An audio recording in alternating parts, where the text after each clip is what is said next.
they approached Jerusalem and came to Bethphage on the Mount of Olives, Jesus sent 2 disciples, saying to them, "Go to the village ahead of you, and at once you will find a donkey tied there, with her colt by her. Untie them and bring them to me. If anyone says anything to you, say that the Lord needs them, and he will send them right away." This took place to fulfill what was spoken through the prophet.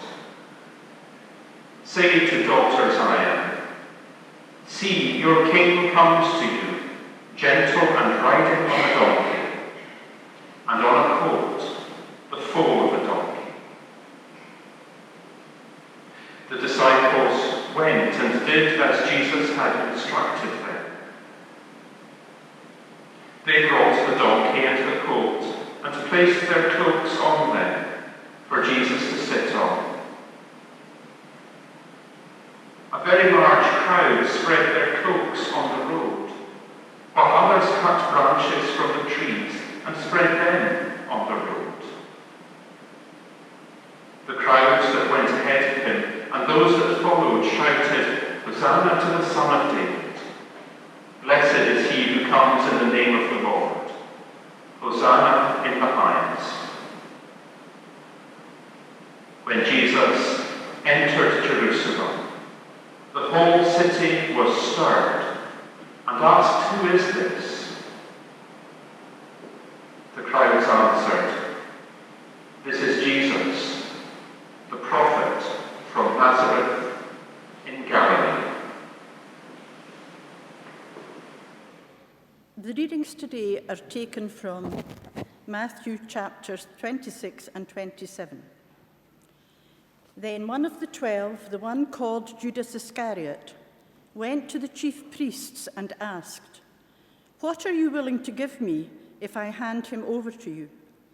So they counted out for him 30 silver coins.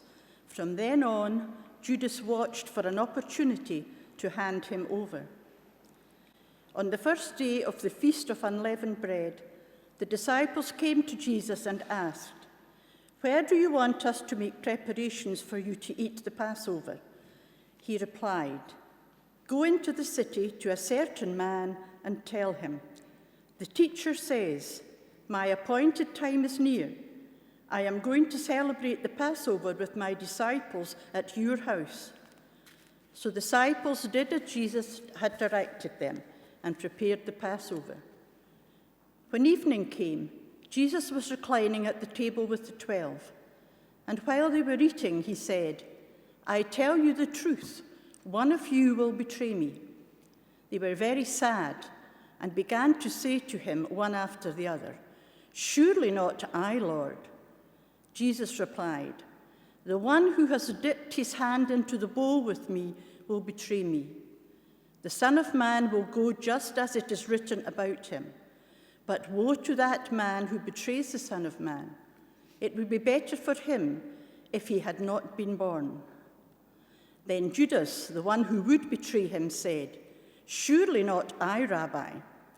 Jesus answered, "Yes, it is you."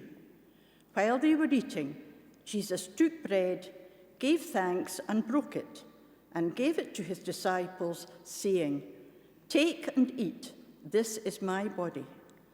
Then he took the cup, gave thanks, and offered it to them, saying, "Drink from it, all of you.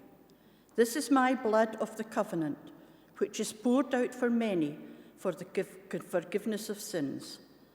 I tell you, I will not drink of this fruit of the vine from now on until that day when I drink it anew with you in my Father's kingdom." Breaking, blessing, breaking, blessing. Again and again, the themes of breaking and blessing. With the 5,000, with the 4,000, in the homes of various people with whom he dined, whenever there was bread, whenever there was company, breaking, blessing, sharing. It was how he was to be known. Not long from now, after a dusty walk to Emmaus with 2 disciples who did not recognize him. But they knew it was him when he broke bread and blessed it. Again, not much after that, in the early morning light on a Galilean lake shore, after a hard night's fishing, a hard night of dealing with grief the only way they knew, with hard work and stoicism and an attempt to return to normality, whatever that now was, there he was again, breaking, blessing, sharing food. But they knew nothing of these things to come at this point. But they did know that something was up, something was amiss. This could be no ordinary Passover celebration. This would not be like any of the other years they had celebrated together. Something new was happening. New meanings were beginning to emerge. But it was all greatly distressing. Gone was the comfort of old tradition. Ahead lay only uncertainty. But still this night there was breaking of bread, there was blessing of food and one another. But how little they suspected that within the day it would not just be bread that was broken, but the body of their friend. That it would not just be wine that was poured, but their friend's blood. But nor did they know that through that terrible breaking, extraordinary blessing would come.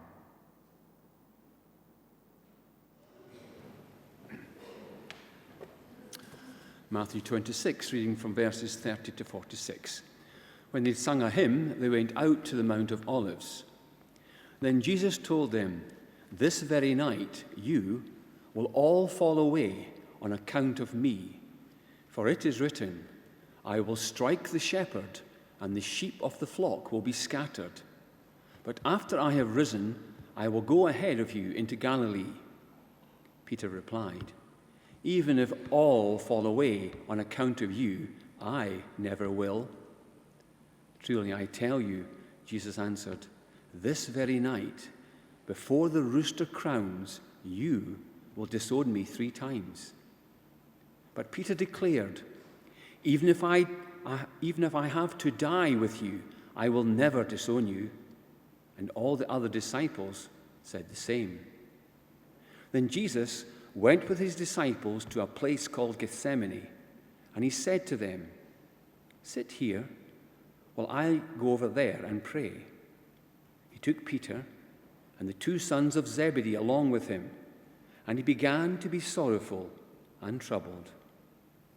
Then he said to them, "My soul is overwhelmed with sorrow to the point of death. Stay here and keep watch with me." Going a little further, he fell with his face to the ground and prayed, "My Father, if it is possible, may this cup be taken from me. Yet not as I will, but as you will." Then he returned to his disciples and found them sleeping. Couldn't you men keep watch with me for 1 hour? He asked Peter. Watch and pray, so that you will not fall into temptation. The spirit is willing, but the flesh is weak. He went away a second time and prayed, My Father, if it is not possible for this cup to be taken away unless I drink it, may your will be done. When he came back again, he again found them sleeping because their eyes were heavy. So he left them and went away once more and prayed the third time, saying the same thing. Then he returned to his disciples and said to them, Are you still sleeping and resting? Look, the hour has come, and the Son of Man is delivered into the hands of sinners. Rise, let us go. Here comes.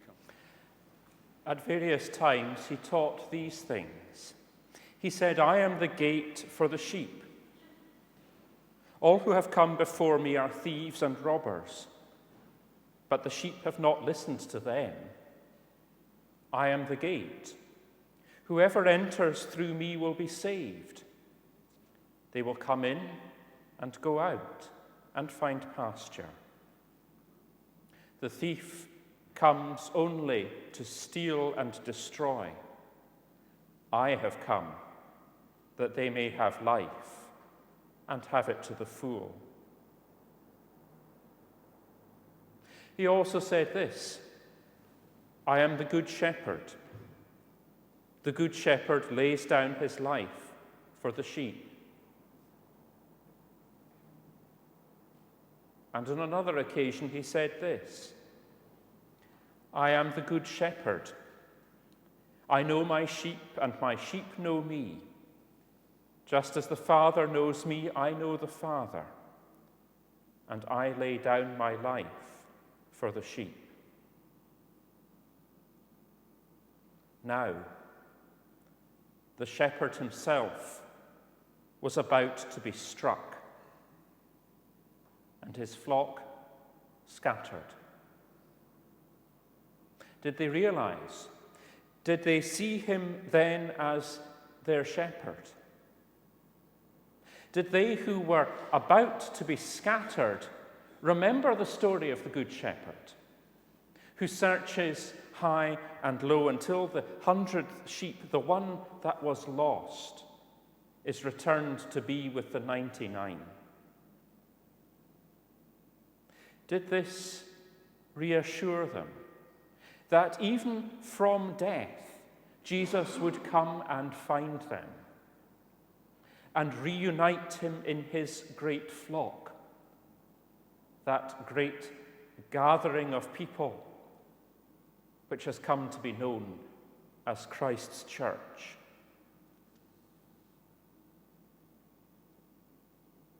He also had taught them this. The reason my Father loves me is that I lay down my life only to take it up again.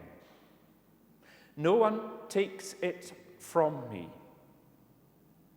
but I lay it down of my own accord.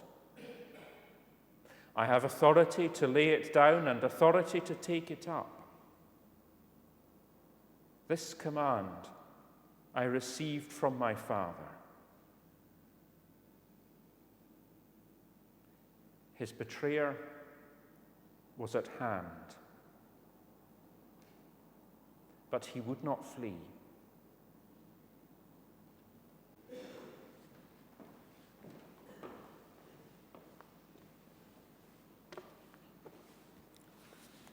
While he was still speaking, Judas, one of the 12, arrived. With him was a large crowd armed with swords and clubs, sent from the chief priests and the elders of the people. Now the betrayer had arranged a signal with them. The one I kiss is the man, arrest him. Going at once to Jesus, Judas said, Greetings, Rabbi, and kissed him. Jesus replied, Friend, do what you came for. Then the men stepped forward, seized Jesus, and arrested him. With that, one of Jesus' companions reached for his sword, drew it out, and struck the servant of the high priest, cutting off his ear. "Put your sword back in its place," Jesus said to him, "for all who draw the sword will die by the sword. Do you think I cannot call on my Father, and he will at once put at my disposal more than 12 legions of angels? But how then would the scriptures be fulfilled that say it must happen in this way?" At that time, Jesus said to the crowd, "Am I leading a rebellion that you have come out with swords and clubs to capture me? Every day I sat in the temple courts teaching, and you did not arrest me. But this has all taken place that the writings of the prophets might be fulfilled." Then all the disciples deserted him and fled. Those who had arrested Jesus took him to Caiaphas, the high priest, where the teachers of the law and the elders had assembled. But Peter followed him at a distance, right up to the courtyard of the high priest. He entered and sat down with the guards to see the outcome. The chief priests and the whole Sanhedrin were looking for false evidence against Jesus so that they could put him to death. But they did not find any, though many false witnesses came forward. Finally, 2 came forward and declared. This fellow said, "I am able to destroy the temple of God and rebuild it in 3 days." Then the high priest stood up and said to Jesus, "Are you not going to answer? What is this testimony that these men are bringing against you?" But Jesus remained silent. The high priest said to him, "I charge you under oath by the living God to tell us if you are the Christ, the Son of God." "Yes, it is as you say," Jesus replied. "But I say to all of you, in the future you will see the Son of Man sitting at the right hand of the Mighty One and coming on the clouds of heaven."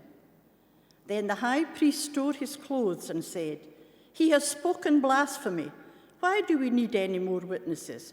Look, now you have heard the blasphemy. What do you think?"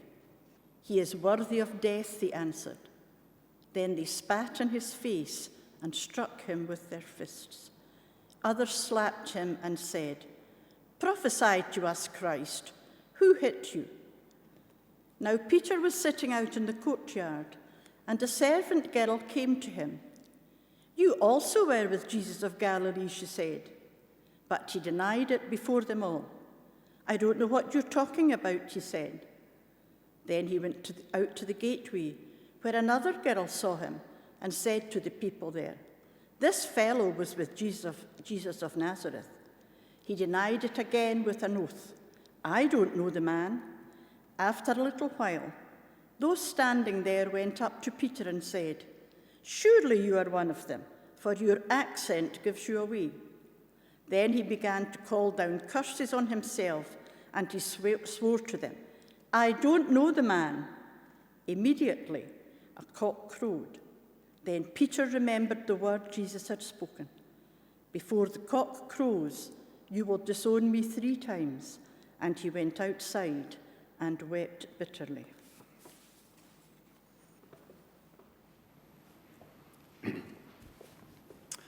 Early in the morning, all the chief priests and the elders of the people made their plans how to have Jesus executed.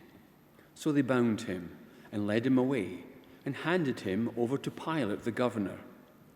When Judas, who had betrayed him, saw that Jesus was condemned, he was seized with remorse and returned the 30 pieces of silver to the chief priests and the elders. "I have sinned," he said, "for I have betrayed innocent blood." "What is that to us?" they replied. "That's your responsibility." So Judas threw the money into the temple and left. Then he went away and hanged himself. The chief priests picked up the coins and said, "It is against the law to put this into the treasury, since it is blood money." So they decided to use the money to buy the potter's field as a burial place for foreigners. That is why it has been called the field of blood to this day. Then what was spoken by Jeremiah the prophet was fulfilled. They took the 30 pieces of silver, the price set on him by the people of Israel, and they used them to buy the potter's field, as the Lord commanded me. Meanwhile, Jesus stood before the governor, and the governor asked him, "Are you the king of the Jews?" "You have said so," Jesus replied. When he was accused by the chief priests and the elders, he gave no answer. Then Pilate asked him, "Don't you hear the testimony they are bringing against you?" But Jesus made no reply, not even to a single charge, to the great amazement of the governor. Now it was the governor's custom at the festival to release a prisoner chosen by the crowd. At that time, they had a well-known prisoner whose name was Jesus Barabbas. So when the crowd had gathered, Pilate asked them, "Which one do you want me to release to you? Jesus Barabbas, or Jesus who is called the Messiah?" For he knew it was out of self-interest that they had handed Jesus over to him. While Pilate was sitting on the judge's seat, his wife sent him this message: "Don't have anything to do with that innocent man, for I have suffered a great deal today in a dream because of him." But the chief priests and the elders persuaded the crowd to ask for Barabbas and have Jesus executed. "Which of the two do you want me to release to you?" asked the governor. "Barabbas," they answered. "What shall I do then with Jesus who is called the Messiah?" Pilate answered. They all answered, "Crucify him." "Why? What crime has he committed?" asked Pilate. But they shouted all the louder, "Crucify him! Crucify him!" When Pilate saw that he was getting nowhere, but instead an uproar was starting, he took water and washed his hands in front of the crowd. "I am innocent of this man's blood," he said. "It is your responsibility." All the people answered, "His blood is on us and on our children." Then he released Barabbas to them, but he had Jesus flogged and handed him over to be crucified. A flash of bright metal in the night, a howl of pain and a severed ear. But as a defense, it was all a bit puny, all a bit pitiful. There came armed men with swords and clubs, a night ambush. This is action which speaks of fear, but it's fear of an unarmed man, fear of a man who neither ran, nor hid, nor fought back.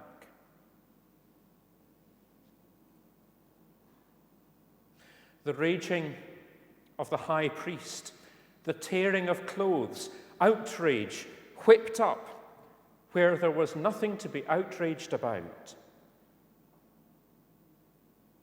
A puny man building himself up to say and do things he knew were terrible.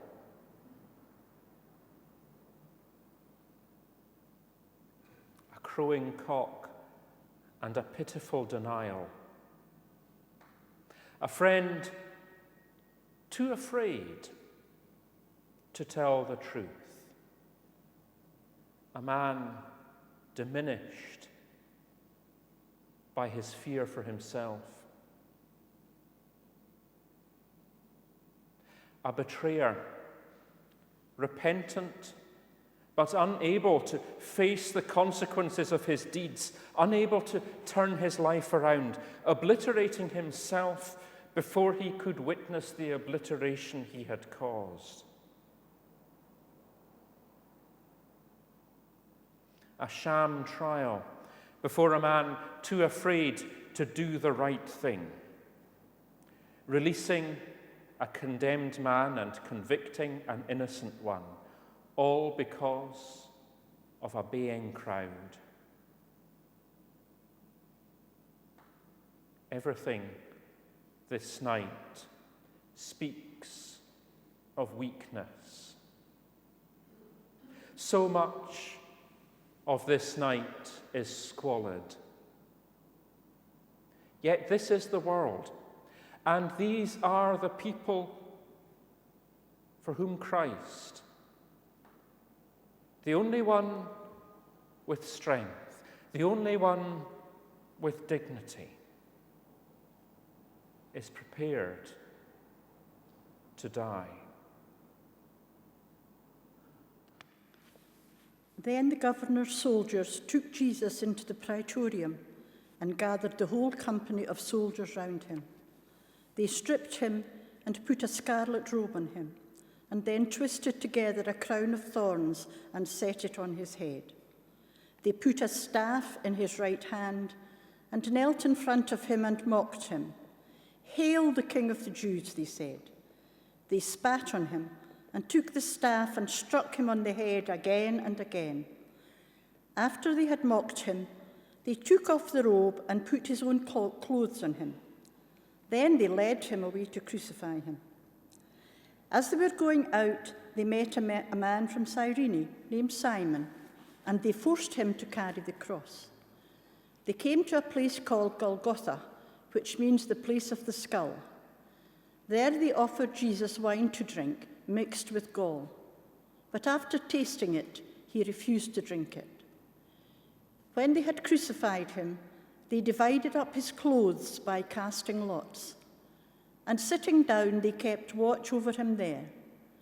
Above his head, they placed the written charge against him: "This is Jesus, the King of the Jews." 2 robbers were crucified with him, one on his right and one on his left. Those who passed by hurled insults at him, shaking their heads and saying, "You who are going to destroy the temple and build it in 3 days, save yourself. Come down from the cross if you are the Son of God." In the same way, the chief priests, the teachers of the law, and the elders mocked him. "He saved others," they said, "but he can't save himself. He's the King of Israel. Let him come down now from the cross, and we will believe in him. He trusts in God. Let God rescue him now if he wants him, for he said, 'I am the Son of God.'" In the same way, the robbers who were crucified with him also heaped insults on him.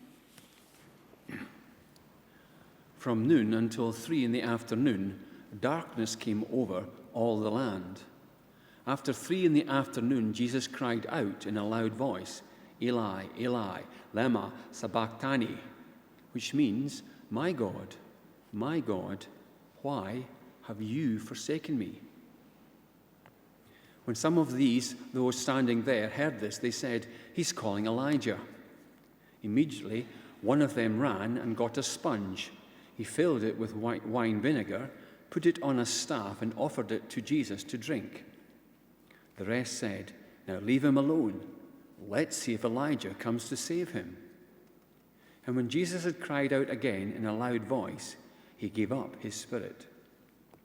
At that moment, the curtain of the temple was torn in two from top to bottom. The earth shook, the rocks split, and the tombs broke open. The bodies of many holy people who had died were raised to life.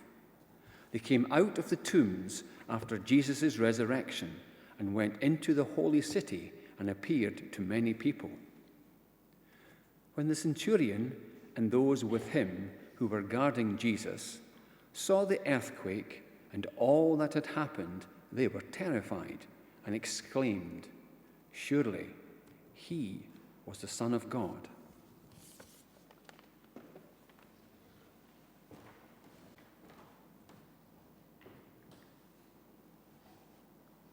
If you are the Son of God, come down from the cross. If you come down from the cross, we will believe you. If God can be trusted, let him be delivered. If he wants to be saved, let him be saved. It's all conditional. If this, then that.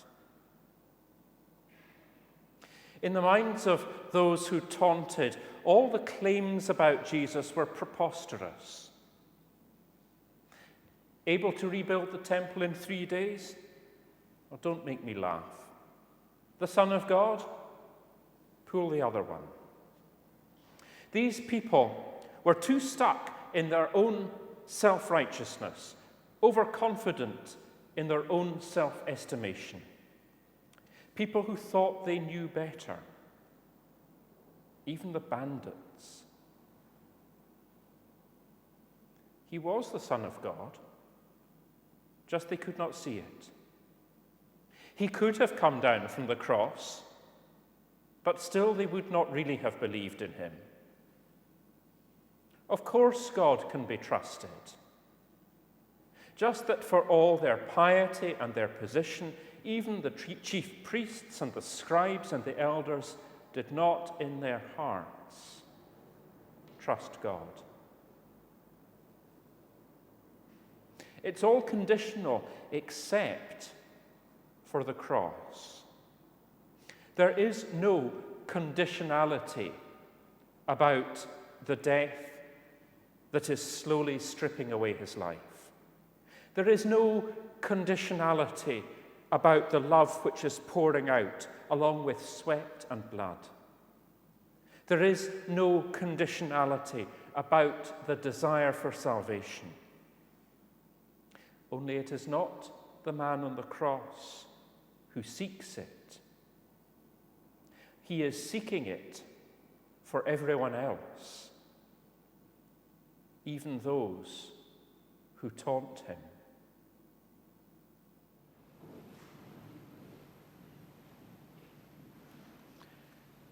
As evening approached, there came a rich man from Arimathea named Joseph, who had himself become a disciple of Jesus. Going to Pilate, he asked for Jesus' body, and Pilate ordered that it be given to him. Joseph took the body, wrapped it in a linen cloth, and placed it in his own new tomb that he had cut out of the rock. He rolled a big stone in front of the entrance to the tomb and went away. Mary Magdalene and the other Mary were sitting there opposite the tomb.